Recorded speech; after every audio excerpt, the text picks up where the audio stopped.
In a setting where decorum and routine often rule the day, the unexpected can strike with thunderous weight. The courtroom, typically a place of measured tones and guarded exchanges, turned into a stage for a raw and unfiltered revelation that would ripple far beyond its walls. At the heart of the storm was a secret deal, one inked behind closed doors, crafted in the shadows, and never meant for public eyes or ears. This was not simply a matter of legal strategy or administrative oversight. It was a calculated arrangement, one that chipped away at the very foundation of judicial integrity, revealing how far certain actors would go to preserve their influence. When the details began to surface, there was no mistaking the significance. This was not speculation, not hearsay. This was documentation, records, timelines, communications, all aligning to form a picture of collusion, not justice. A judge, once cloaked in the authority and trust that comes with the robe, was now center stage in an unfolding narrative of quiet manipulation. The deal in question wasn't merely inappropriate, it exposed a willingness to compromise the supposed impartiality of the court in favor of private alliances, a betrayal of the public's faith in what is meant to be a neutral arbiter. The tension in the room was immediate and thick, like a sudden shift in atmospheric pressure before a storm. Those present, attorneys, reporters, staffers, and spectators, felt the weight of something larger than themselves taking place. It wasn't just the unveiling of misconduct. It was the disruption of an illusion that many had grown far too comfortable accepting.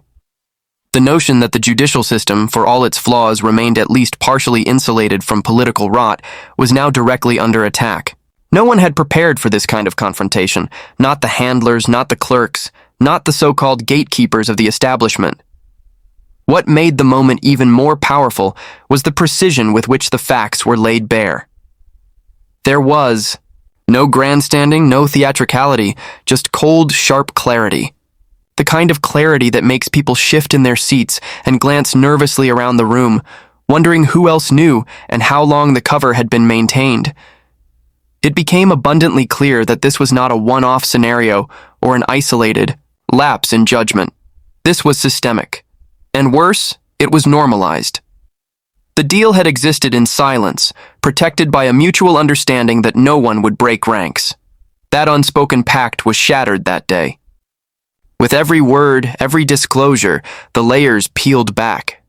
The judge's impartiality had not just been questioned, it had been effectively dismantled. The silence that fell afterward was not just awkward or stunned. It was frightened. Because silence, in that context, becomes a signal. It shows who understands the gravity, who feels the ground shift under them, who realizes that the curtain shielding institutional decay has just been yanked down in front of everyone. This was more than a breach of protocol. It was the exposure of an underbelly, of quiet dinners, hushed phone calls, handshakes with winks, and the belief that power, once secured, would remain unquestioned. The audacity wasn't in the act itself, but in the assumption that it would never be brought into the light. That assumption, so common among the entrenched, collapsed in that moment. Those in the room, whether they admitted it or not, saw a system trembling. The old rules, keep quiet, protect the brand, look the other way, had failed to stop the truth from surfacing. And now that it had, the implications extended far beyond one courtroom or one official. It cast doubt on the machinery as a whole. How many other deals have gone unseen? How many other judges have made similar compromises? That's what hung in the air, unanswered and unsettling. The exposure was not about vengeance or political gain. It was about unmasking. It was a moment of raw transparency in a world that increasingly prefers managed narratives. And that clarity, once unleashed, could not be recontained. Eyes were opened, assumptions were burned away, and even those who had spent years within the system were forced to reckon with a truth they could no longer comfortably deny. The moment the information was spoken aloud, time seemed to fracture. The usual hum of whispered exchanges, shifting papers, and impatient coughs ceased in an instant, as if someone had cut the power to the room itself. The silence wasn't ordinary. It was thick, suspended, and pregnant with realization. It was the kind of silence that follows something irreversible, something that shatters the equilibrium so thoroughly that no one quite knows how to proceed. The words hung in the air, unchallenged, like smoke from a sudden fire, curling into every corner and demanding acknowledgement. This wasn't a gaffe or a slip of the tongue. It was deliberate. A sharp, unmistakable exposure of a concealed arrangement, so damning, so out of place in the supposed sanctity of legal proceedings that no one dared to break the silence. What had just been laid bare was not simply evidence of misconduct, it was a revelation of betrayal by an institution trusted to uphold the rule of law. A deal hidden from public view, executed not for justice but for convenience, for power, for protection. The kind of deal that only the privileged and well-connected can strike, and only when they believe they'll never be caught. The shock wasn't just about the content, it was about the audacity of revealing it in a room full of people trained to avoid discomfort, to look away, to protect the image of the process even when the process is broken. It was the kind of disclosure that makes people freeze, not because they don't believe it, but because they know it's true and are horrified by the implications. The judge, the court, the proceedings, all were suddenly seen through a different lens. And in that instant, those who once believed they were part of something noble felt the sting of complicity. Eyes darted across the room. Some stared down at their notepads, pretending to write. Others stared straight ahead, unmoving, attempting neutrality while their minds raced. No one reached for their phone. No one whispered. No one even cleared their throat. Because to move, to speak, to react at all would be to acknowledge the severity of what had just transpired. The silence was not just fear, it was reverence for a truth too powerful to immediately digest. This wasn't a typical confrontation. It wasn't laced with bluster or threats. It was surgical, clean, and because of that, even more devastating. The facts laid out were not speculative. They were documented, verified, irrefutable. There was no spin to deny, no ambiguity to retreat into. The system had failed, not in error, but by design, and now it had been exposed under a glaring spotlight. In that moment, everything changed. The room transformed from a place of procedure into a theater of reckoning. Each individual present had to confront what they had just heard, and the silence became a mirror, forcing reflection. How many had known, or at least suspected? How many had helped protect the very structures that allowed such a deal to occur without scrutiny? The answers remained unspoken, but they were present nonetheless, etched into the posture and stillness of every person in the room. The power of the moment wasn't in volume or chaos, it was in stillness. It was in the collective, involuntary pause that gripped the space. Because when truth hits that hard, there is no script. There is no prepared statement, no procedural defense. There is only reaction. And in this case, the reaction was pure, unfiltered silence. It was the only thing left when the illusion broke. What had been a place of performance, where lines are rehearsed and roles played, suddenly became real, vulnerable, honest, if only for a second. The silence was, in its own way, a confession. A confession that something had gone terribly wrong, that trust had been misplaced, that what had been spoken should never have had to be said, but once it was, nothing else mattered. No official rebuttal followed. No immediate response was offered, because deep down those present knew that this wasn't just a courtroom development, it was an institutional unmasking, the kind of truth that reverberates long after the gavel drops. In a system meticulously built on hierarchy, routine, and unspoken codes of silence, standing up against the grain takes more than knowledge, it takes willpower forged in defiance. In this space where compromise often disguises itself as diplomacy, where quiet compliance is rewarded with career security, there rose a voice with no intention of playing along. It wasn't the kind of outburst designed for cameras or calculated for headlines. It was something far rarer, a direct challenge, unapologetic, cutting through layers of institutional armor with words sharpened by conviction. The courtroom wasn't prepared for it.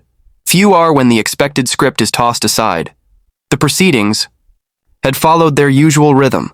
Motions, objections, rehearsed exchanges. Everyone in the room understood the tempo, the lines, the boundaries that weren't to be crossed. But that understanding was shattered when the confrontation took shape. Not by accident, not by emotional flair, but with surgical intent.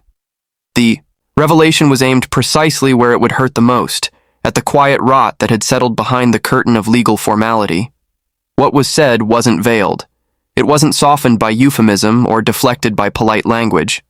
It cut straight through the pretense and exposed what many had known but dared not speak aloud, that the system had made room for corruption, not just passively, but willingly. A secret deal had been struck, one that undermined not only the credibility of a specific case, but the integrity of the judiciary itself. And now, it was in the open. Not in whispers or leaks, but right there, in front of everyone who mattered. Most would have backed off. Most would have treaded carefully, couching accusations in hypotheticals, or choosing more appropriate channels to raise concerns.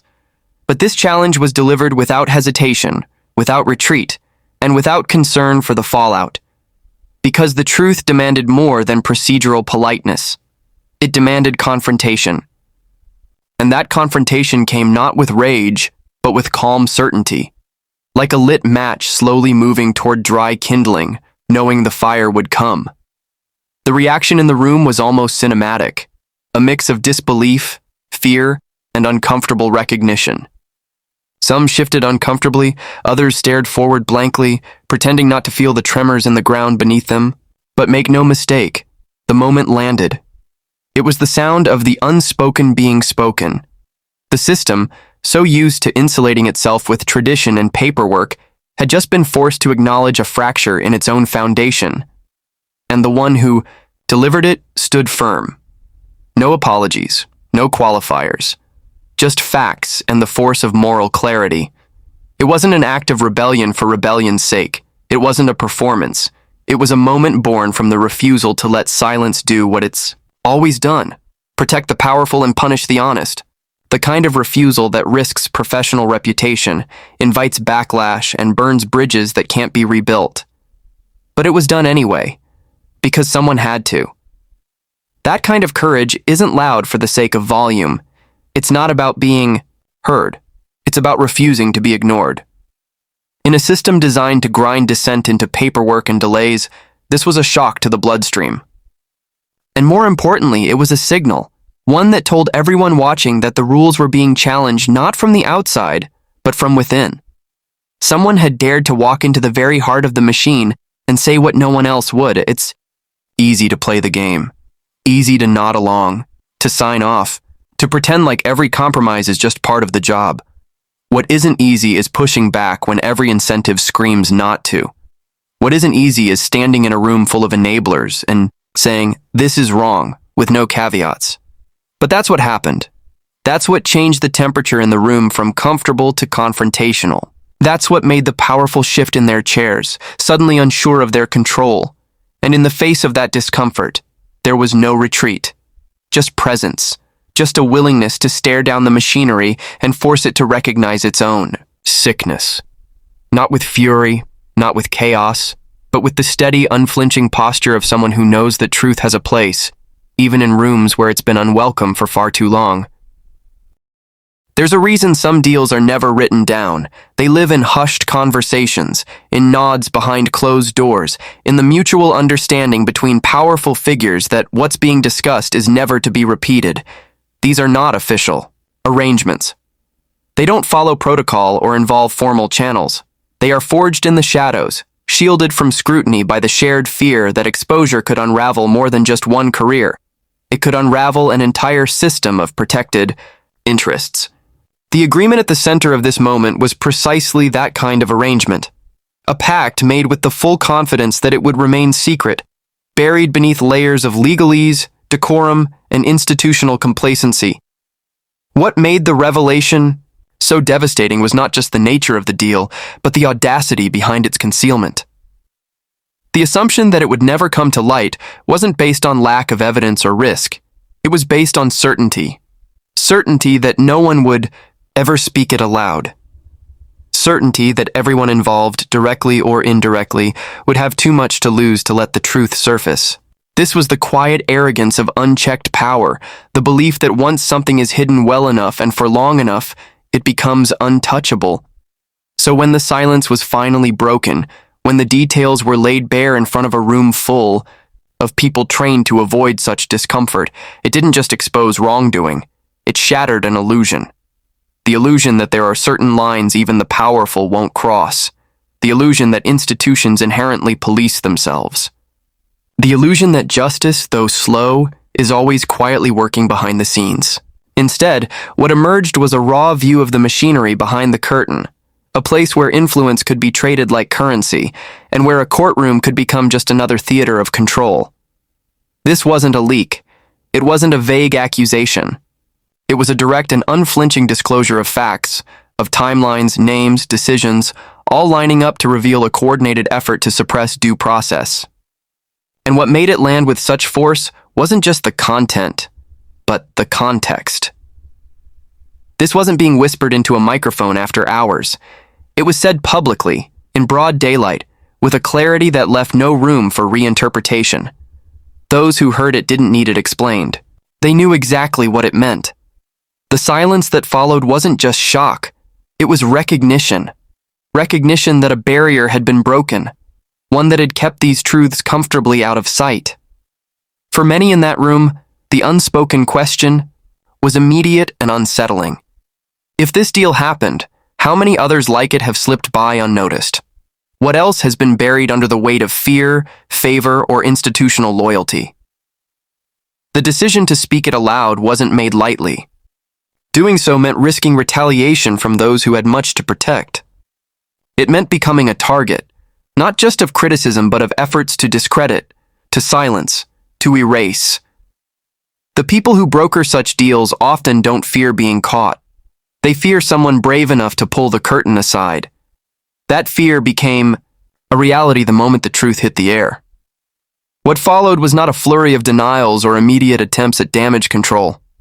Instead, there was stillness, a palpable tension that revealed just how unprepared the room was for this kind of confrontation. The usual responses didn't come, because this wasn't a rumor to be dismissed or a headline to be spun.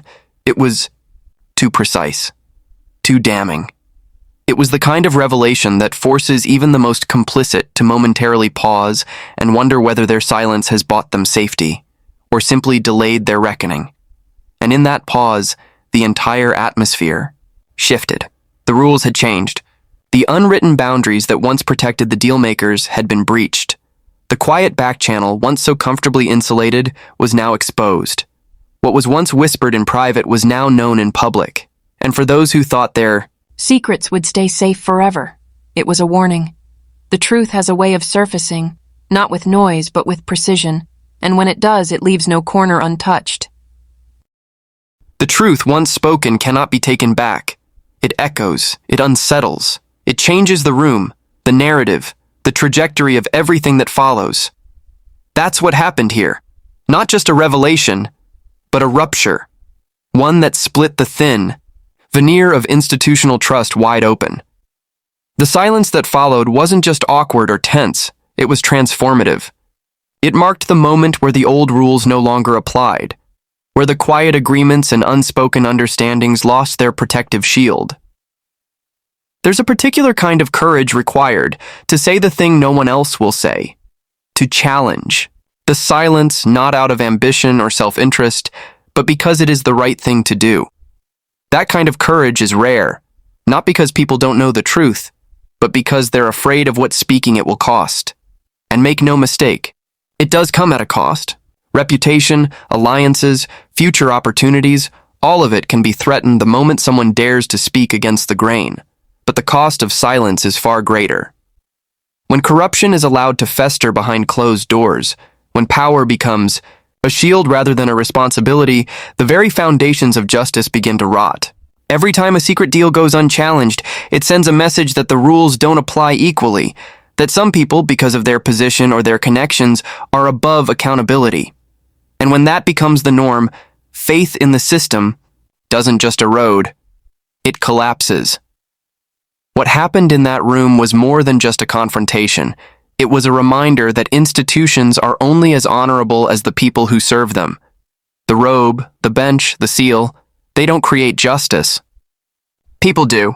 And when those people betray that duty, someone must be willing to call it out, even if their voice shakes, even if the room turns against them, even if the silence that follows is filled with fear instead of applause. This moment, uncomfortable and raw, was necessary, because sunlight is still the best disinfectant.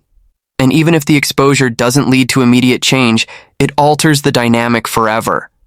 Now the secret isn't secret anymore. Now the deal is out in the open. And once it's out, it can be challenged, investigated, dismantled. Accountability may be slow, but it begins with a single act of defiance.